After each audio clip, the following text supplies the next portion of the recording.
तर रामराम शेतकरी मित्रांनो, इकडे बघू शकता आपल्या शेतामध्ये आता हळद वगैरे निघलेली आहे. तिकडे पण हळद आहे, इकडे पण हळद आहे. हळद एक नंबर निघलेली आहे.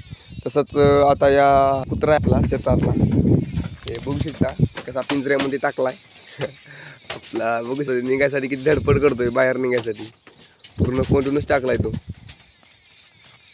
पाहतो येतो की काय, त्याला बुडतंय त्याला नका त्याच्या बघा तोंडाला किती बुडलंय याचं, तरी तो येतोय.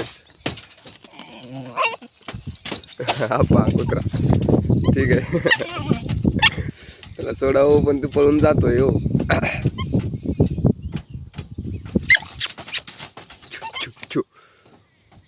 तर पहा मित्रांनो आपला कुत्रा कसला आहे. तर अशात मित्रांनो, तर मित्रांनो जसं की आपल्याकडे कसलं मग पीक वगैरे कसं आहे कसं नाही कमेंट बॉक्समध्ये सांगा. आणि आपल्याकडे हळदी वगैरे कशा प्रकारच्या निघल्यात इकडे बघू शकता. आपल्या शेजारच्या हळद आहे इकडं साईडला, ही पण निघलेलीच आहे. आणि आपल्या पाठीमागं आपली हळद आहे ही पण निघलीच आहे. ते मोठं असं चिचचं झाड आहे, मस्त चिचागीचा खायचा. आता बरंच काय फुलुरा वगैरे काय आलं नाही याला, आता पुढं काही दिवसामध्ये येईल. ठीक आहे. तर मित्रांनो जय जवान जय किसान.